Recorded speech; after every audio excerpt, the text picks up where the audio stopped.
sanna sunnata syarah.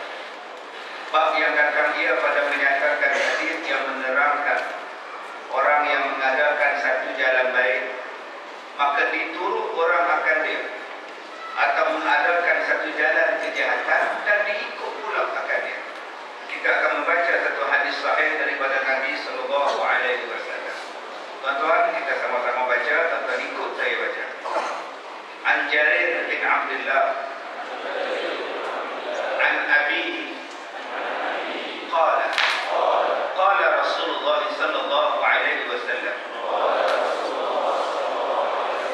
man sanna sunnata khairin fattubi'a 'alaiha falahu ajruhu wa mithlu ujuri man ittaba'ahu ghaira manqus min ujurihim syai'an wa man sanna sunnata syarrin fattubi'a 'alaiha kana 'alaihi wizru wa mithlu awzari man ittaba'u ghaira manqusin min awzarihim syai'an. Baik, hadis yang kita baca adalah hadis yang hasan lagi sahih daripada Jarir bin Abdullah, daripada bapaknya kata telah bersabda Nabi sallallahu alaihi wasallam, sesiapa yang mengadakan satu jalan kebaikan maka diturut atasnya, maka bagi orang yang membuat tadi pahala seumpama pahala-pahala orang yang menurut akan dia, tidak kurang daripada pahala mereka itu sesuatu pun. Dan sesiapa yang menjalankan satu jalan kejahatan maka diikut kepadanya, maka adalah atasnya berdosa, dan seumpama dosa-dosa orang yang mengikut akan dia, tidak kurang daripada dosa-dosa mereka itu akan sesuatu. Tuan-tuan yang dirahmati Allah, kita akan bacakan pada hari ini satu hadis Nabi sallallahu alaihi wasallam tentang jalan buat baik dan jalan buat jahat.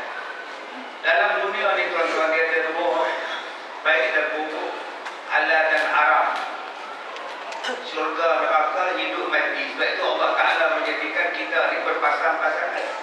Dia ada dua, tinggi rendah, hitam putih, langit bumi, bulan bintang, hidup mati, sehat sakit, laki perempuan. Dia tak ada tiga, tak ada pula laki perempuan LGBT, tak ada tu. Dan jarang. Baru ni saya pergi ke sebuah pasaraya besar. Malam tu saya ada siaran langsung TV Hijrah Labbaik Allah. Jadi pakaian yang saya bawa ni tak lepas masuk TV pula. Masuk TV payah kata tuan, baju macam saya tak boleh masuk TV ni. Sebab dia ada petak-petak ada kecil macam batu lebah dekat bawah tu. Nanti nampak pecah. Jadi saya pun terpaksa lah pergi beli baju. Bila dah beli baju baru tuan-tuan, nak ke tandas lah pula. Ini memiliki waktu. Bila masuk tandas dia semua. Saya pun tunggu lama lah pula tunggu. Saya tanya kepada pencuci tandas, saya ni LGBT, mana tandas untuk saya? Orang kata ini tandas untuk LGBT. Saya pun geleng kepala, astagfirullahaladzim. Rupanya dah ada tandas untuk dia. Jadi apa-apa kalau agak tandas benar, aku je LGBT. Tuan-tuan yang dirahmati Allah, laki dan perempuan dia tak ada. Tuan-tuan, laki perempuan dia ada pula kekeliruan di situ pula. Tidak ada transgender dan sebagainya. Baik, begitulah dengan jalan jahat, dan begitu juga dengan jalan kebaikan. Kita ada dua, dosa atau pahala. Yang kita buat ini mendatangkan kebaikan ataupun mendatangkan kejahatan. Maka Allah Ta'ala berfirman di dalam Al-Quran, wa tazawwadu fa inna khairaz zadi taqwa. Dan berbuat baiklah kamu, berbuat bekallah kamu, sebaik-baik bekalan ialah takwa. Kita akan menuju kepada Allah, kita akan balik kepada Allah. Inna lillahi wa inna ilaihi raji'un. 2 hari lepas saya ada di Puncung, sama di pucuk. Ada anak muda bersolawat. Ejaan dia bersolawat. Kenapa bersolawat? Kalau kita Melayu, selawat, dia orang bersolawat. Sebab anjuran orang-orang Indonesia. Hebat orang-orang Indonesia, tuan-tuan. Saya rasa lebih daripada 10,000 orang. Bersolawat. Anak-anak muda, sewak tengah itu. Saya pula penceramah. Tak pasal-pasal dengan saya pun cakap Indo. Anjuran orang-orang Madura yang ada di pucuk. Subhanallah. Bersolawat. Saya tanya kepada dia, tuan-tuan, sekarang kita berselawat atas Nabi sallallahu alaihi wasallam. Siapa pula yang berselawat ke atas kita? Kita sebut selawat, Allahumma salli ala Muhammad sallallahu alaihi wasallam. Selawat. Tuan-tuan mau ataupun tidak? Dia dah cakap itu, tuan-tuan mau atau enggak, tuan-tuan? Nak ke tidak? Allah selawat kepada kita. Benda ini Allah Ta'ala sebut di dalam Al-Quran. Alladzina idza asabatkum musibah qalu inna lillahi wa inna ilaihi raji'un. Apabila ditimpa musibah, ada orang yang menyebut, daripada Allah sesungguhnya kami datang, kepada Allah sesungguhnya kami kembali. Kata Allah, ulaika alaihim salawatun min rabbihim wa rahmah wa ulaika humul muhtadun. Maka orang yang cakap macam tu, kata Allah, sesungguhnya Allah akan berselawat ke atas mereka, Allah akan memberikan rahmat ke atas mereka, dan Allah Ta'ala akan memberi hidayah kepada mereka. Subhanallah. Tiga benda Allah Ta'ala bagi. Selawat pada kita, Allah Ta'ala bagi kepada kita rahmat, dan yang ketiga Allah Ta'ala bagi petunjuk kepada kita. Dengan cara apa? Dengan syarat engkau balik kepada Allah Ta'ala, engkau balik kepada Tuhan. Saya jumpa dengan seorang penyanyi rockers. Dia tinggal di sekolah saya 3 bulan. Belajar di sekolah saya. Sebab saya berforum dengan dia. Dia dah berjambang, dah berjambut. Jadi ahli pena duduk sebelah saya. Habis-habis forum saya kata, lepas habis nyanyi, dah berhenti pelakon nyanyi semua ni, belajar di mana? Dia kata tak ada belajar. Kata sembahyang, tiba-tiba dia orang bagi ceramah. Baik, saya kata tak boleh begitu. Nanti kalau orang tanya hukum, kalau kau cakap tentang hukum, macam mana pula? Bahaya saya cakap. Sekarang macam ni, mari duduk sekolah saya ajar. Hafallah hadis, hafallah 2-3 patah, belajar hukum. Kemudian kau nak cakap lah. Kalau boleh 2 tahun, dia hanya mampu 3 bulan je. Lepas 3 bulan dia kata tak boleh, ustaz. Allah, tak apalah. Belajar, jangan tak belajar. Saya tanya pada dia, dulu kamu bawa satu jalan yang mana orang pakai ikut jalan yang kamu bawa. Pakaian orang ikut, lagu orang ikut, style orang ikut, trend yang kamu bawa tu orang ikut. Kalau kita baca hadis ni, saya kata jaga-jaga.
banyak sebuah gunung di Lombok.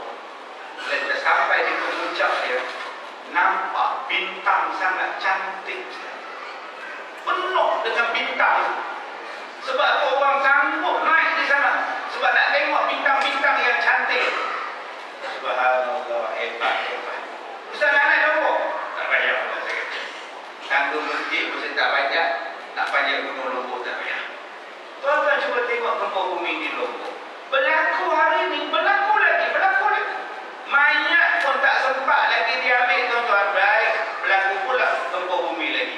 Mayat yang nak diselamatkan belum lagi ditarik keluar, datang pula gunung Merapi pula di Sulawesi. Benda itu tak berlaku pada kita, tapi kita tengok benda itu. Inna lillahi wa inna ilaihi raji'un. Aku balik ke Allah. Aku taubat pada Allah. Aku stop, aku takut. Jangan kita cakap itu di negara kita.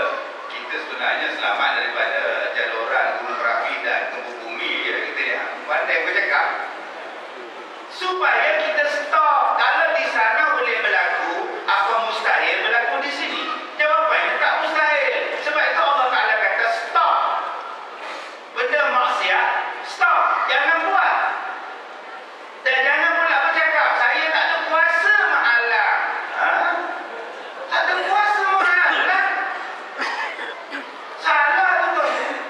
Kita takut nanti bila datang satu-satu bala, orang-orang yang baik-baik macam tuan-tuan ni kena dulu. Allah Ta'ala sebut pada kita apa? Allah kata, wattaqu fitnatan la tusibanna alladhina zalamu minkum khassah. Jaga-jaga kamu, takutlah kamu dengan satu bala yang bila ditimpakan kepada kamu, dia bukan berlaku pada orang yang zalim saja. Sebaliknya semua merata kena betul.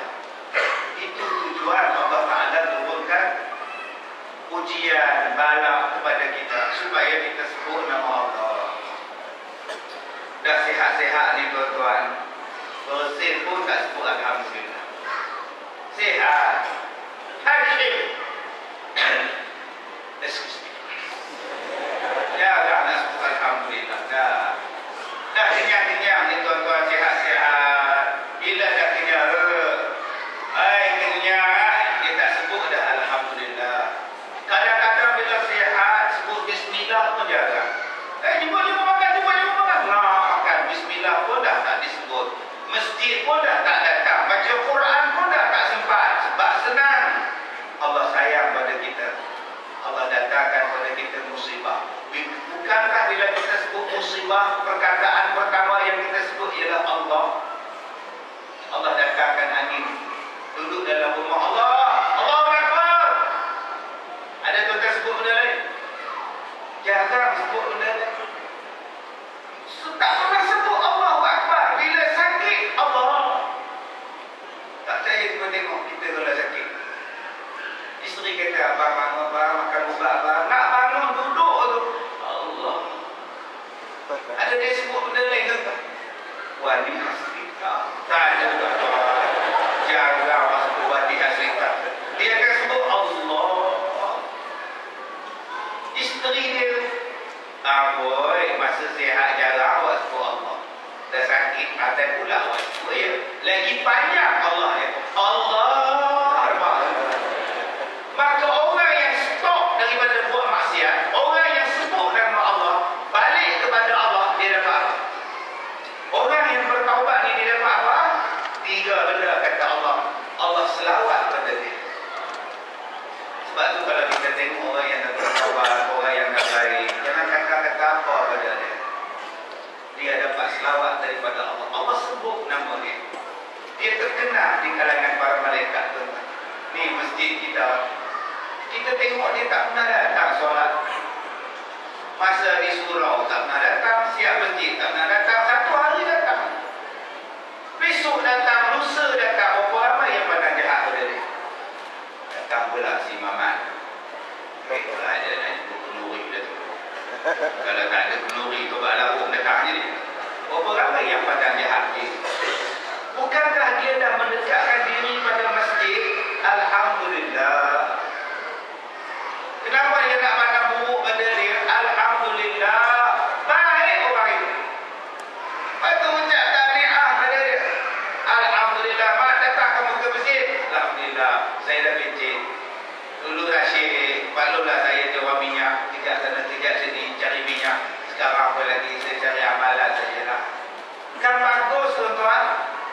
Yang kedua, Allah Ta'ala kata apa? Orang yang pergi kepada Allah, yang balik kepada Allah, bertaubat kepada Allah, dia dapat rahmat, kasih sayang daripada Allah.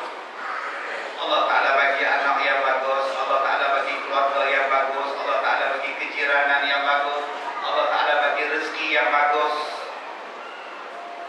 Kita menghadapi banyak masalah. Masalah anak-anak. Tadi anak saya balik, dia tahu saya baru sampai, dia datang jemput. Saya kata dekat dia, anak saya belajar universiti. Saya kata, Ustaz, jangan keluar malam. Ayah dulu waktu belajar, waktu duduk dengan waktu, ayah tak pernah keluar malam. Sebab tu pesan pada ayah, kalau kita selalu keluar malam, nanti jadi tak elok pada kita. Perangai kita jadi buruk kalau asyik keluar malam, lepak sana lepak sini. Dengar cakap ayah, baik ayah. Tuan-tuan, masalah kita sekarang ni ialah masalah anak-anak. Ramai yang datang malam ni masalah anak. Mula-mula tak ada anak, komplain. Mak komplain, bila kamu nak salin lihat. Asyik mak je jumpa anak dia datang. Kamu tak ada jumpa anak, bila tak patah lihat. Bila tak beranak, kawan bising, jiran bising, kakak bising, suami bising. Bila dah dapat anak, kita pula bising. Macam-macam masalah yang datang pada kita, masalah anak saja tuan. Belum masuk lagi masalah tempat kerja, belum masuk lagi masalah hutang. Rahmat tidak ada, kasih sayang Allah tidak ada. Kenapa tidak ada rahmat daripada Allah? Jawapannya sebab kita tak stop daripada buat maksiat. Ada benda dosa yang kita buat, ada benda dosa yang masih kekal dalam lipatan kita, yang kita tak stop perbuatan itu. Mungkin harta yang kita ambil, mungkin uang yang kita ambil, mungkin tanah daripada orang tua kita tak betul yang kita buat, mungkin ada solat yang ditinggalkan, mungkin zakat yang tidak dibayar. Bersihkan diri awak, Allah turunkan rahmat pada awak. Tuan-tuan, yang ketiga kata Allah, mereka itu akan mendapat hidayah daripada Allah Subhanahu wa Ta'ala, petunjuk daripada Allah. Kalaulah kita ni tak ada petunjuk, tuan-tuan, duduk sebelah masjid pun tak jadi apa. Kalau kita tidak ada petunjuk daripada Allah, rumah depan masjid dia takkan datang masjid. Tetapi kalau kita mendapat petunjuk daripada Allah, depan rumah kita tu disko, takkan kita masuk disko. Belakang rumah kita ni rumah kedai, orang buat karaoke, orang buat apa nama mesin kuda, dia takkan pergi, tuan-tuan, sebab petunjuk itu akan jaga dia. Yang ini yang kita nak stop daripada maksiat ini. Kerana apa? Kerana yang pertama, kita tidak mahu dosa kita berpanjangan. Akan diikut oleh anak, akan diikut oleh jiran, akan diikut oleh orang yang tengok. Subhanallah. Takut, tuan-tuan. Sebab itu ada artis-artis yang dah betul-betul bertaubat. Saya kenal 2-3 artis yang betul-betul bertaubat. Betul-betul, tuan-tuan. Ada satu artis perempuan, saya buat satu program di TV3, saya jadi host. Dia tengok muka saya pun tak. Dulu jadi pak lawak, dulu jadi pelakon air mata. Bila saya temu ramah, dia duduk, tuan-tuan, tak marah. Dia kata dia terima tawaran ni pun sebab ustaz. Nak temu ramah, dia cerita, tuan-tuan. Tunduk ni, tak angkat muka, cakap dengan lelaki-lelaki dah. Satu lagi pelakon pula, perempuan pula, dengan sabuk tangan, sabuk apa semua dipakai dah.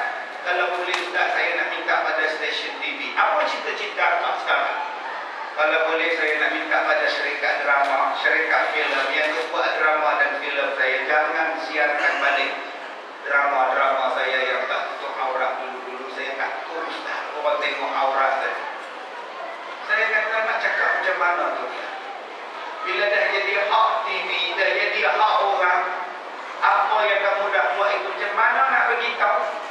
Macam mana nak stop kan? Tak dapat. Tak ada. Melainkan Allah yang tolonglah. Bagi rosakkan drama juga, maka dia lipatkan paraga.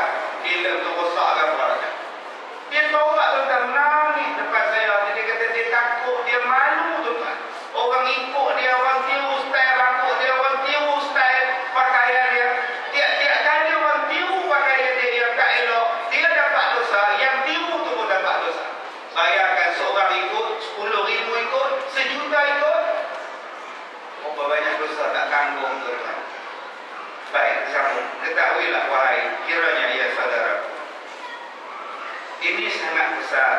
yang sangat besar kelebihannya, yaitu didatangkanlah dan adakanlah apa jalan kebaikan yang dibenarkan oleh syarak bagi maslahah umum, atau menghidupkan apa-apa jalan Nabi dan syariatnya yang tertinggal, nescaya mendapat pahala besar. Istimewa pula jikalau diturut akan jalan itu, maka berlebih ganda lagi dapat pahala apabila diturut orang-orang jalan itu, sebagaimana yang tersebut dalam sebuah hadis yang dikeluarkan oleh Abu Isa At-Tirmidzi. Tadi saya duduk menunggu flight daripada Johor. Saya ada seorang jadi bila orang tak tahu nak menguruskan, bila dekat dah siapa nak backup nak cover, dia duduk tu macam orang datang. Dia macam orang datang, orang. Yang paling saya tertarik bila flight saya delay tadi, ada seorang bendahari masjid. Saya cerita dululah tuan-tuan. Kutipan Jumaat di masjid dia, sekali Jumaat RM20,000. Sekali Jumaat RM20,000. Bayangkan 4 kali. Kalau ada 100,000 kutipan Jumaat dia, masjid kita berapa kan? 3,000 lebih. Subhanallah. Macam mana nak cari RM20,000?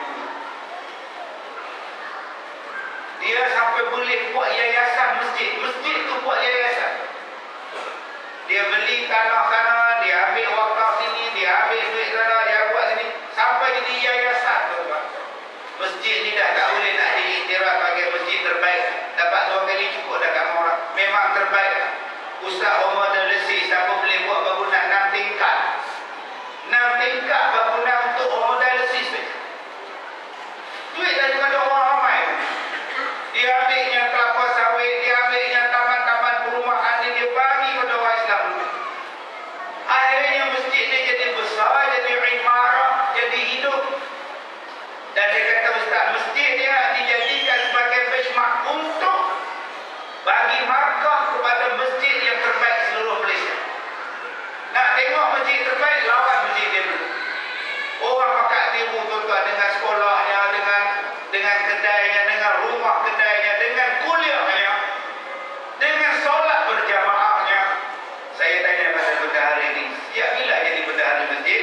Sejak tahun 1991. Masjid itu dibuka, dia accountant, sampai sekarang dia pegang bendahari masjid. Dia anggap Ustaz ini adalah satu jariah dia, amanah dia yang Allah Ta'ala bagi kepada dia.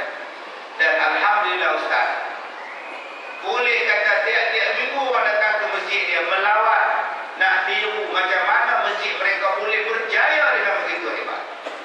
Tuan-tuan yang dirahmati Allah, berapa banyak masjid yang tiru perbuatan masjid tadi, baik sekolahnya, baik kuliahnya, baik pentadbirannya, akaunnya, baik tentang penubuhan yayasannya, penubuhan pusat amal dan lesisnya. Dia bantu pula janda-janda pula, dia bawa pula anak-anak miskin ni pula, terkait anak yatim dia jaga, hantar pula anak-anak ni belajar di luar negara mendalami agama.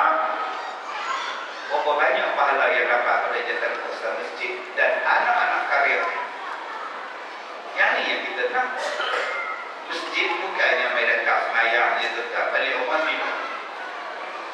Masjid benda yang besar yang kita boleh buat. Kita tak boleh cakap susah lah. Orang kita ni payah lah. Sampai bila nak buang pemikiran macam itu? Orang kita ni susah lah, payah lah. Dah, engkau tu yang susah. Masjid dah cantik, orang dah ramai, anak muda ramai, kampung baru, taman baru. Ini tempat untuk membangunkan. Dan kalau tuan-tuan buat ini, orang dapat kesenangan daripada tuan-tuan, orang ambil manfaat daripada tuan-tuan. Tiap-tiap kali orang dapat, orang buat, tuan-tuan dapat pahala berkekalan sampai kiamat. Subhanallah. Syukur pada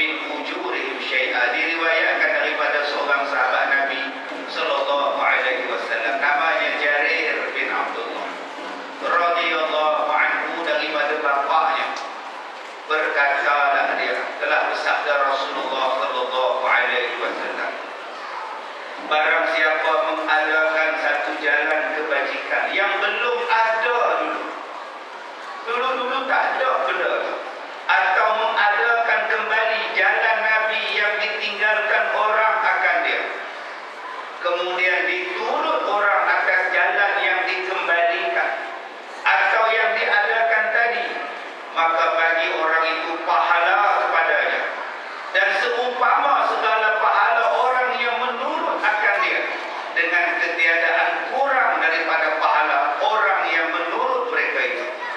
Tuan-tuan yang dirahmati Allah, ini nama dia pembaharuan, bukan bid'ah. Okey, nombor satu, pembaharuan, dia bukan bid'ah. Stop, tuan-tuan. Zaman Nabi bukan ada line stop je. Tak siapa yang buat kapek, urus stop je. Akhirnya semayang kita jadi lurus dengan sebab adanya garisan stop. Siapa yang mula-mula buat ni, tak berapa bilion pahala dia dapat. Subhanallah, mudahnya urusan kita. Satu dunia hari ni buat kapek ada stop, siap-siap dah tu. Tuan-tuan cuba tengok di atas kepala kita ni, mesti tuan-tuan ni okey lah, ada aircon okey lah. Setengah dia bubuh kipas besar, kipas helikopter. Sekali pasang tu jangan ambil benda Cina yang murah, 30,000 murah, tapi yang tak ada, ambil benda Belanda. Saya jumpa kipas besar ni tuan-tuan waktu saya ceramah di Singapura, di Masjid Sultan. Mula-mula saya ceramah dulu di Chua Chu Kang di Singapura. Masa tu Masjid Dewan dah ada. Tahun 2000 dulu saya ceramah di Singapura. Dah 18 tahun saya ke masuk Singapura. Masa tu Malaysia tak ada lagi kipas. Hari ini kebanyakan masjid semua pakai kipas. Kipas ada betul-betul di diri tak ada. Tepi je ada rasa. Apa kipas tu tak boleh dulu pusing kepala untuk makcik di bawah. Tuan-tuan bila pasang kipas tu sebiji, tuan-tuan semua kena. Yang tu imam tu pula datang masjid jenis tak pakai seluar dalam, pergi luar saja. Setelak ni kata. Tuan-tuan pemikiran kita ni, tuan-tuan, Allah Ta'ala sebut dalam surah Luqman. Alam tara anna Allah sakhara lakum ma bis samawati wa ma fil ard. Tu kalau kita nak jadi mudah, Allah buka. Ni nama dia handphone. Banyak orang yang letak Quran dalam handphone dengan sebab adanya Quran senang orang baca. Masukkan app tentang Quran saja tuan-tuan. Baca Quran. Tengok doa dalam Quran. Orang duk baca, orang duk tengok doa, orang duk tengok fadilat. Dia masukkan dalam Facebook dia. Cara-cara mandi mayat yang betul. Orang duk tengok dia. Orang ikut apa yang dia tulis dalam Facebook dia. Dia dapat pahala. Jadi bukan katanya yang nak jadi baik ni penceramah aja, ustaz je